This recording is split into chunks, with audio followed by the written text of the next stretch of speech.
SAP S4hana Part 20. The batch management functionality in SAP allows companies to manage and track batches of materials, which is particularly important for industries that deal with perishable or time-sensitive products. Here are some ways to use the batch management functionality. Batch creation. Companies can create batches of materials either manually or automatically. The batch can be assigned a unique batch number, which helps to identify and track the material throughout the supply chain. Batch classification. Companies can classify batches of materials based on different criteria such as shelf life, quality, or production date. This classification can help with inventory management and quality control. Batch tracing.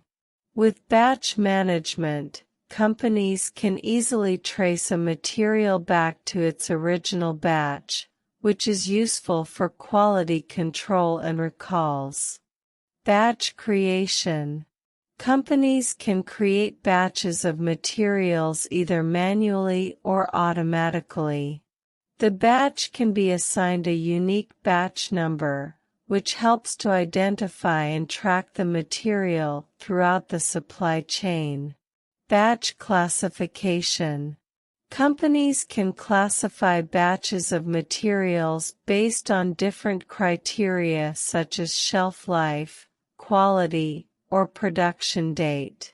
This classification can help with inventory management and quality control. Batch tracing.